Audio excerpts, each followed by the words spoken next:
Hi, good morning, my dear student. Today we are going to read again your chapter 5, the next topic, the social, political, and military organization. Today we will continue this paragraph because this is very long paragraph, and in this paragraph we have discussed about that how Genghis Khan established their empire and which type of reform done by him in their army, in their social groups, and we have also read about some the specific word like tama, like krultai, like noyan. These words you have to learn. It is also discussed in this paragraph. We will start this paragraph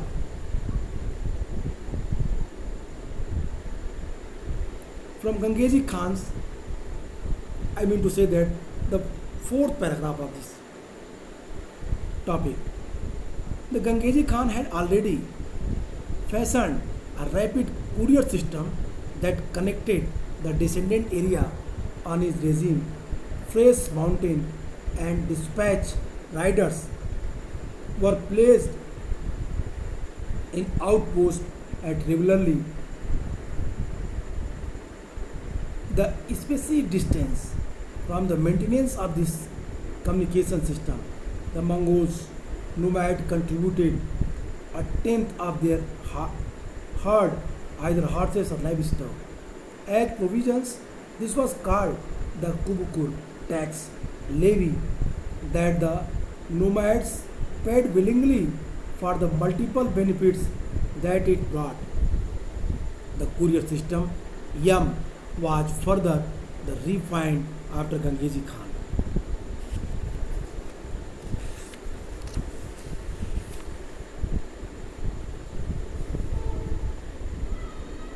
Genghis Khan's death and its speed and reliability surprised travelers. It enabled two great Khans to keep a check on the development at the furthest and to their regime across the continental landmass. The conquered people, however, hardly felt a sense of affinity with their new nomadic masters. Dear students, in this paragraph, the Genghis Khan had already fashioned a rapid courier system. It is the special, specific quality of the Genghis Khan that he understand the importance of the postal system, courier system. So he established a very fashioned rapid courier system that connected the distant area of his regime. Fresh mountain and dispatch riders were placed in outstop at regularly the space distances. काफ़ी बड़े क्षेत्रों में Genghis Khan ने पहले से ही एक फुर्तीली जो हरकारा पद्धति थी उसकी, जो कुरियर सिस्टम था उसका, दूर दराज के स्थानों में परस्पर संपर्क वो उन्हीं के माध्यम से रखता था। कुरियर सिस्टम के माध्यम से वो दूर दराज के क्षेत्रों को में कनेक्शन स्थापित करने में सफल हो पाया। अपेक्षित दूरी पर निर्मित सैनिक चौकियाँ, आर्मी पोस्ट उसने बनाई, उसमें स्वस्थ एवं मजबूत घोड़े रखे, घुड़सवार संदेश वाहक तैनात रहते थे उसमें। इस संचार पद्धति का, इस कम्युनिकेशन सिस्टम का मंगोलों के यायावर अपने पशु समूहों से अपने घोड़े अथवा अन्य पशुओं का 10वां हिस्सा प्रदान करते थे। इट मीन्स इस फैसिलिटी के लिए मंगोल्स पेड टैक्स अपने पूरे आय का 10%, it mean 10% of whole income they have to pay tax as a कुबकर, इट मीन्स पोस्टल टैक्स। यहाँ पे जैसा कि मैंने कहा कि छोटे छोटे सैनिक छावनियाँ, चौकियाँ बनाई जाती थी, मजबूत घोड़े रखे जाते थे और ये एक जगह से दूसरे जगह तक संदेशों को ले जाने का काम बड़ी तेज़ी से करते थे। ये व्यवस्था, ये कुबकर व्यवस्था, इसे उगाई लेवी को अपने स्वेच्छा से प्रदान करते थे, जिससे उन्हें अनेक लाभ भी प्राप्त हुए। चंगेज खान की मृत्यु के उपरांत इस जो कुरियर सिस्टम थी, हरकारा पद्धति थी, या में भी और सुधार लाया गया। इस पद्धति की गति और विश्वसनीयता यात्रियों को आश्चर्य में डाल देती थी। इसे महान खानों को अपने विस्तृत साम्राज्य में सुदूर स्थानों में होने वाली घटनाओं की निगरानी करने में सहायता मिलती थी। वे आसानी से एक जगह से दूसरी जगह की परिस्थितियों को समझ लेते थे और उसके आधार पर डिसीजन लेने में वो सक्षम हो पाते थे। अगर इस विजित लोगों को अपने नवीन या और शासकों को कोई लगाव नहीं था, जो दूर दराज के जीते गए क्षेत्र थे, उनका अपने किसी भी जो मेन शासक थे उनसे उनका कोई इमोशनली अटैचमेंट नहीं था। 13वीं सेंचुरी के शुरुआत में युद्धों में अनेक नगर नष्ट कर दिए गए, कृषि भूमि को हानि हुई, व्यापार चौपट हो गए तथा दस्तकारी वस्तुओं का उत्पादन व्यवस्था अस्त व्यस्त हो गई। सैकड़ों हजारों लोग मारे गए और ये व्यवस्था इस तरीके से काफ़ी नुकसान हुआ। इनकी वास्तविक संख्या कितने में मारी गई यह अतिशयोक्तिपूर्ण तथ्यों के संजाल में फंसी हुई है। मतलब काफ़ी बड़ा चढ़ा के लिखा गया है कि बहुत सारे लोगों को मंगोलों ने मारा। I have already discuss about that Mongol history, where we discuss that the history writers they were to the Europeans, and they have jealous against the Mongols, so that's why they misinterpreted the Mongols history. And they क्या किया उन्होंने oxymoron में बढ़ा चढ़ा के इन बातों को लिखा कि बड़ी संख्या में ये लोग कहते हैं कि इसके परिणाम स्वरूप एक अव्यवस्था उत्पन्न हुई।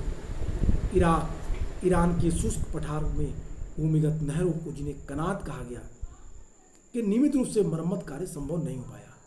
नहरों की मरम्मत न होने से मरुस्थल उस ओर फैलने लगे, मरुस्थलों का फैलाव शुरू हो गया और फिर बहुत बड़ा परिस्थिति विनाश हुआ, जिसे खुरासान के कुछ हिस्से कभी नहीं उभर पाए। खुरासान हमेशा उससे परेशान रहा। The conquered people, however, hardly felt a sense of affinity with their new nomadic masters. It means they have no emotionally attachment उनके साथ नहीं था। During the campaigns in the first half of the 13th century, 13th century के शुरुआती दशकों में, पूर्वार्ध में क्या हुए? द वेरियस सिटीज वर डिस्ट्रॉयड, बहुत सारे शहरों को नष्ट किया गया। एग्रीकल्चर लैंड्स लेड वेस्ट, कृषि की भूमि नष्ट की गई। ट्रेड नष्ट हुए, जो स्थानीय उद्योग थे वे बर्बाद हो गए।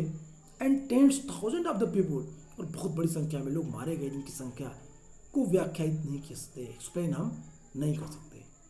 इन the resulting the instability, the underground canals called qanats, underground canals are qanats, जो नीचे की अंडरग्राउंड कनास थे, मेंटेनेंस उस पर ध्यान नहीं रखा जा सका। That's result, obviously result is not so good as they fell into the disrepair, the desert crept in, और पानी के बहाव के न चलते कारण तेजी से मरुस्थल चारों तरफ फैला। This led to an ecological the devastations from which a part of the Khorasan it never recovered. Khorasan में बड़े पैमाने पे पारिस्थितिकी क्या हुई? डिवास्टेशन हुई, अवनमन हुआ, जो कभी भी नहीं भरा जा सका, उसको सही से नहीं किया जा सका। Once the dust from the campaign had settled, Europe and China were the territory linked in the peace assured in the Mongol conquest. Pax Mongolica, trade connections.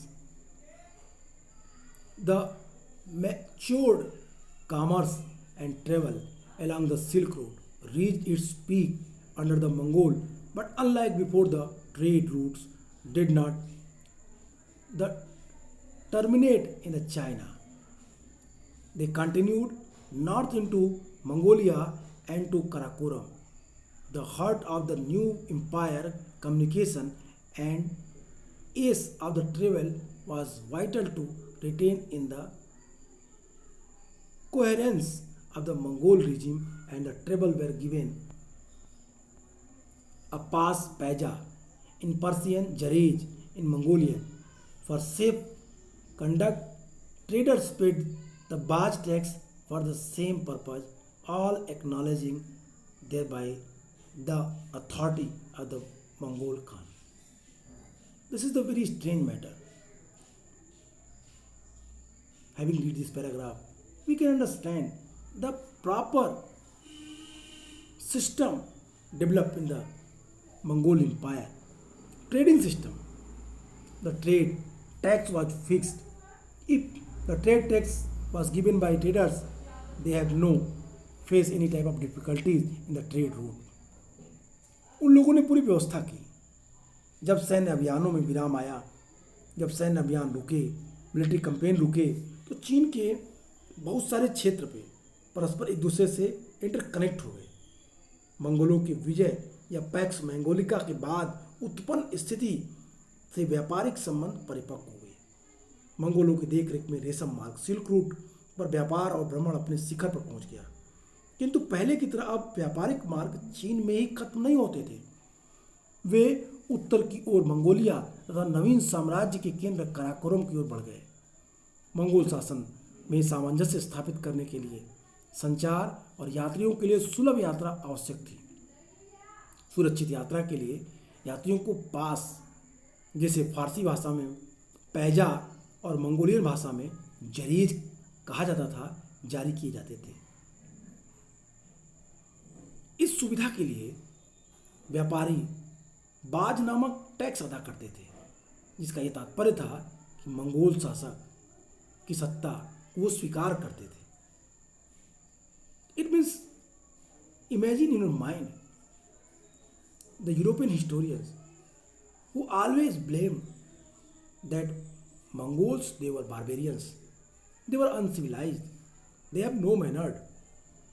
But having seen the condition, having seen their economic system, we can easily understand that they were developed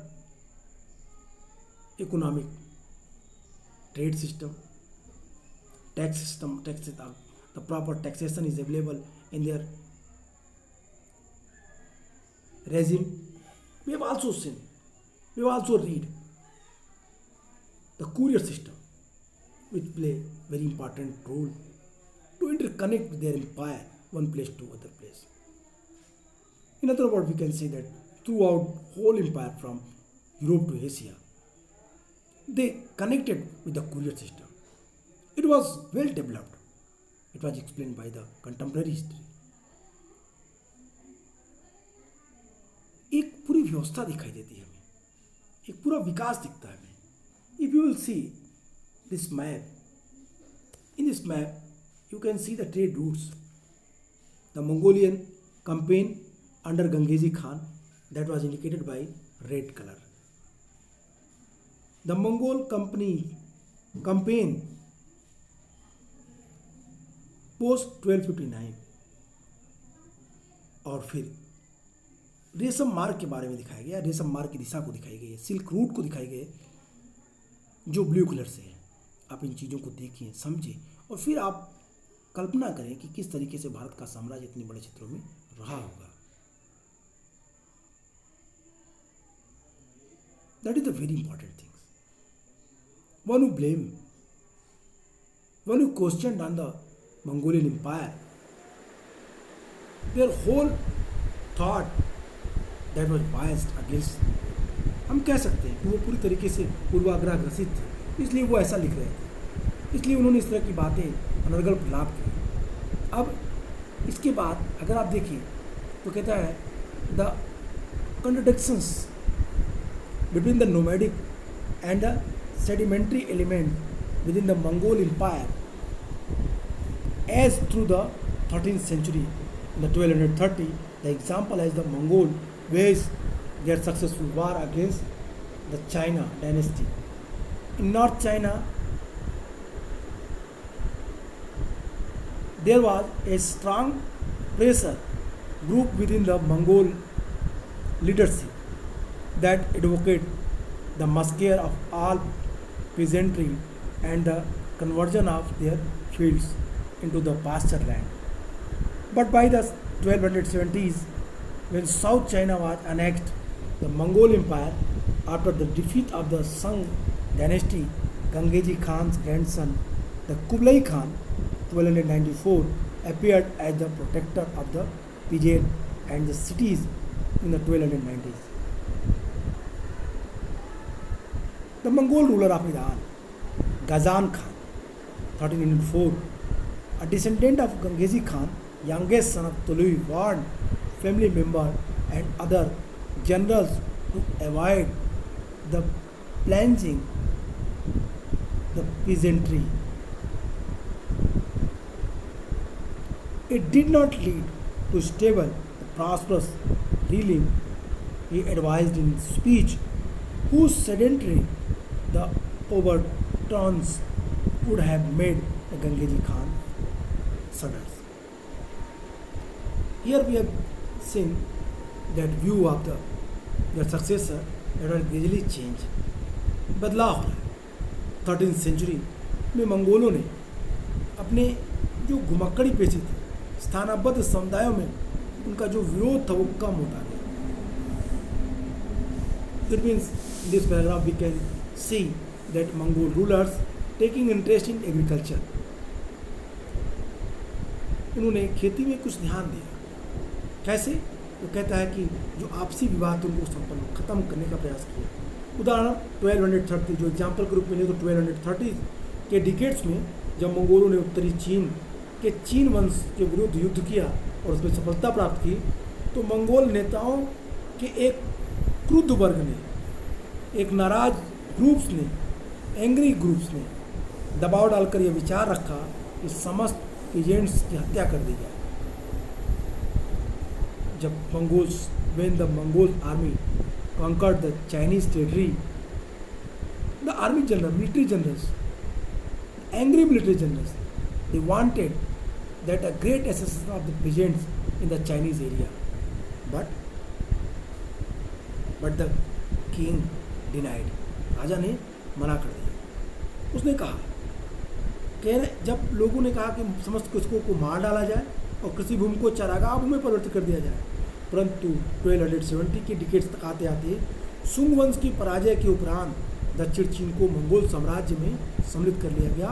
तब Genghis Khan के पोते grandson Kublai Khan, जिनकी मृत्यु 1294 में हुई, ने कृषकों और नगर की रक्षक के रूप में उभरा। Kublai Khan was protector of the peasants and city, एक सिटी और पीजेंट्स के रक्षक के रूप में Kublai Khan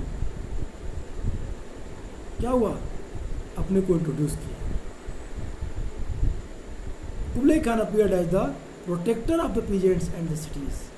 In the 1290s, the Mongol ruler of Iran, Ghazan Khan, कह रहा है 1219, अगर आप देखें 1290s के आसपास या स्पेशली अगर देखें तो गजान खान 1304 जो चंगेज खान के सबसे छोटे पुत्र तोलुई का वंशज था, ने अपने परिवार के सदस्यों और अन्य मिलिट्री जनरल्स को क्या किया, आगाह किया, इंस्ट्रक्शंस दी कि वो किसानों को न तो लूटे और ना ही उनकी हत्या करें। It means clear cut instructions given by the grandson of the Genghis Khan that when the military activities happen, please don't kill any peasants and don't loot at their property. खेतों को मत बर्बाद करें, don't destroy their farming land also, न ही उनकी property को लूटें और न ही किसानों की हत्या करें। ये क्लियर कट इंस्ट्रक्शंस दिया तोलुई वंशज का, जो सबसे छोटे पुत्र तोलुई वंशज का था, उसने, गजन खान। तो इस तरीके से आप देख रहे हैं कि पूरी तरीके से बदलाव हो रहे हैं। एक बार अपने भाषण के दौरान गजान ने कहा था कि राज्य के स्थायित्व के लिए, स्टेबिलिटी के लिए एंड प्रॉस्पेरिटी के लिए किसानों का होना अति आवश्यक है। उसने अपने इस वक्तव्य को स्थानबद्ध ध्वनियों में चंगेज खान की हरान डाल देती है। मतलब ये तरीके की जो परिवर्तन दिख रहे हैं वो काफ़ी बड़े हैं। You can see the speech of Ghazan Khan की स्पीच को अगर आप देखें तो गजान खान की स्पीच में साफ साफ लिखा है, I am not on the side of the Persian peasantry, if there is a purpose in the in the plaguing them all, there is no one with more power to do this than I let us rob them together. But if you wish to be the creation of collection, grain and food for your tables in the further, I must be harassed with you. You must be taught reason. If you insult the peasantry, take their oxen and seeds and temples, their crops into the ground, what will you do in the future? The obedient peasantry must be distinguished from the peasantry who are rebels. Ghazan Khan 1295 to 1304 पहला इल्खानी शासक था. That was the first Ilkhani rulers जिसने धर्म परिवर्तन कर इस्लाम ग्रहण की. गजान खान ने. गजान खान पहला मंगोल था जिसने इस्लाम धर्म को कबूल किया. उसने अपने मंगोल तुर्की आवर सेनापतियों को कुछ स्पीचेस दिए. उसने अपने वजीर रशीदुद्दीन को लिखा कि मैं फारस के किसानों के पक्ष में नहीं हूँ, ना मैं उनके हित की बात कर रहा हूँ, लेकिन यदि उन सबको लूटने का कोई उद्देश्य है तो ऐसा करने के लिए मेरे से अधिक शक्तिशाली और कोई नहीं. कहते यदि किसानों को कोई लूटना चाहे तो सबसे पावरफुल हम हैं जो किसानों को लूट सकते हैं. चलो हम सब मिलकर उन्हें लूटते हैं. लेकिन अगर आप निश्चित रूप से भविष्य में अपने भोजन के लिए अनाज और अन्य भोजन सामग्री इकट्ठा करना चाहते हैं तो मुझे आपके साथ कठोर होना पड़ेगा. आपको तर्क और बुद्धि से काम लेना सिखाना पड़ेगा.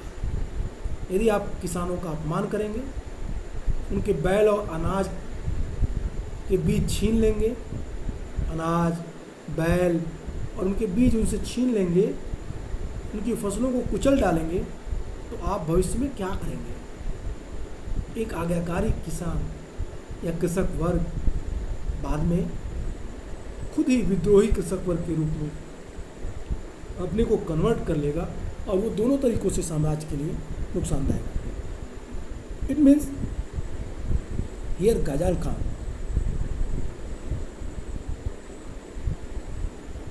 was very much aware of the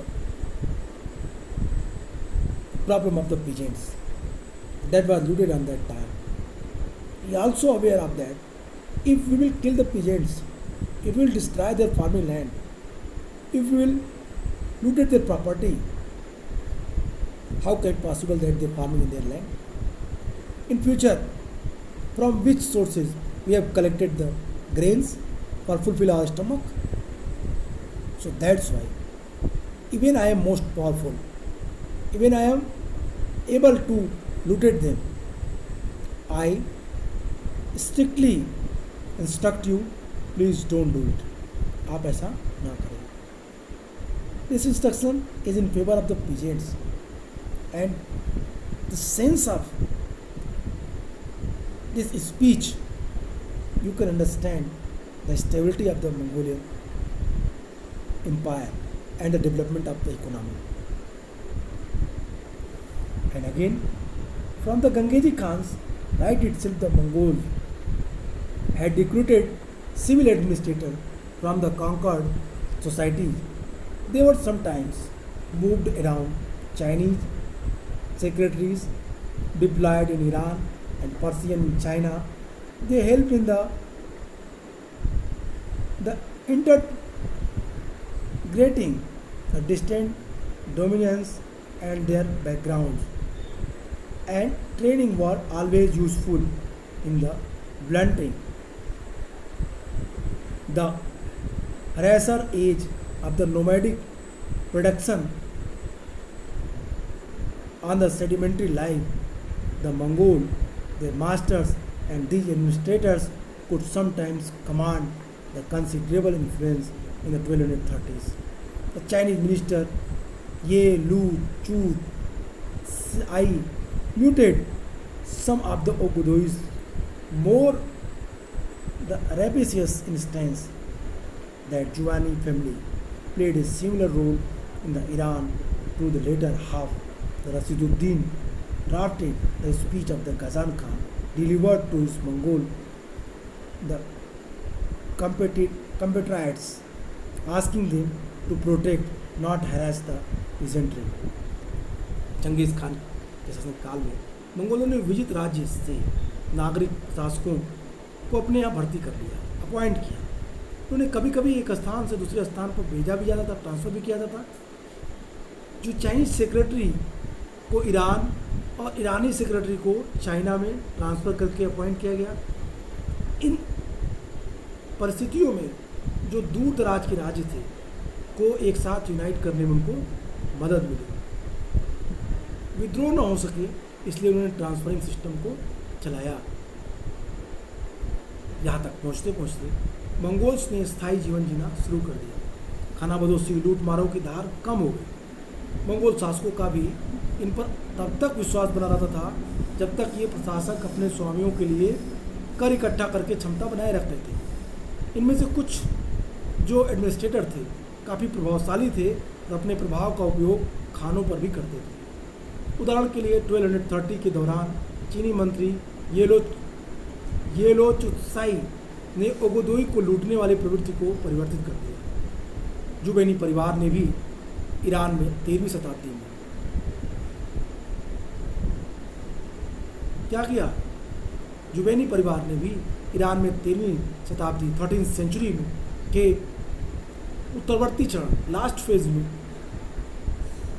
महत्वपूर्ण रोल प्ले किया। जो वजीर रशीदुद्दीन ने गजान खान का ही भाषण, जो स्पीच आपने सुना, जो उसके बारे में चर्चा की, उसकी ड्राफ्टिंग तैयार करने का काम रशीदुद्दीन ने ही किया था।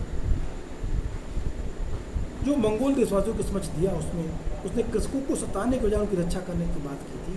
ये सबसे महत्वपूर्ण बात थी। स्थानबद्ध रूप से रहने के दबाव मंगोल निवास स्थानों के नए क्षेत्रों से अधिक था। उन क्षेत्रों में जो यायावर के मूल स्टेपी आवाज से दूर थे। धीरे धीरे 13th सेंचुरी तक आते आते भाइयों के बीच पिता द्वारा अर्जित धन को मिल बांट कर इस्तेमाल करने के बजाय व्यक्तिगत राजवंश बनाने की भावना ने स्थान ले लिया। I mean to say that here we have seen what the dispute conflicts between the brothers, the royal families.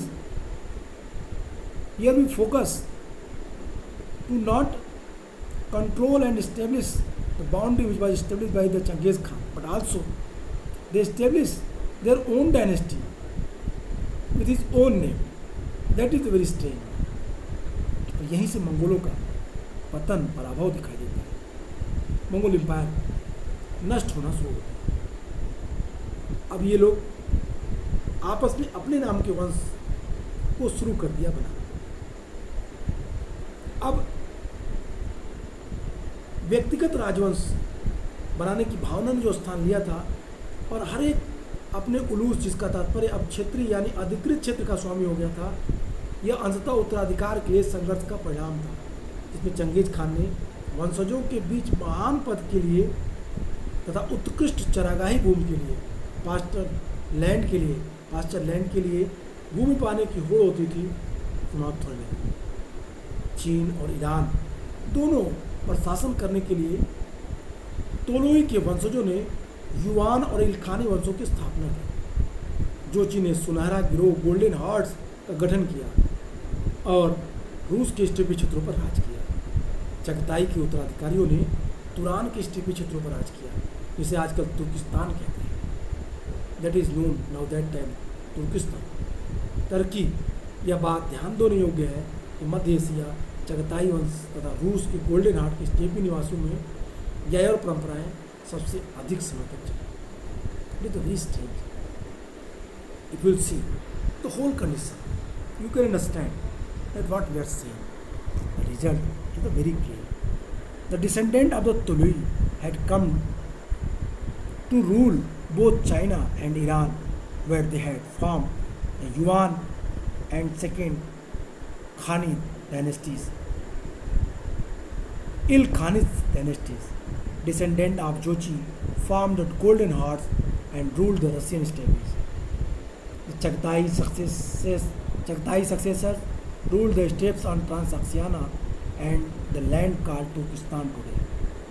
The noticeably nomadic traditions the persisted longest among the steppes dwellers in Central Asia, descendant of the Chagatai and Russia, the Golden Horse.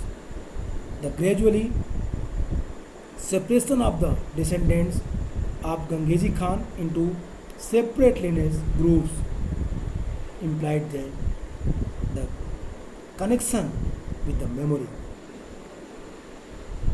and traditions of the past family coordinates also alerted.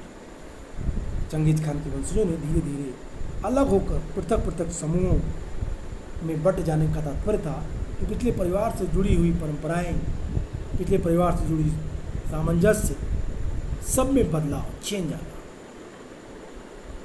We will continue this paragraph again. आज के लिए इतना ही. Next video में फिर इस paragraph को continue करेंगे. Okay, take care and good bye.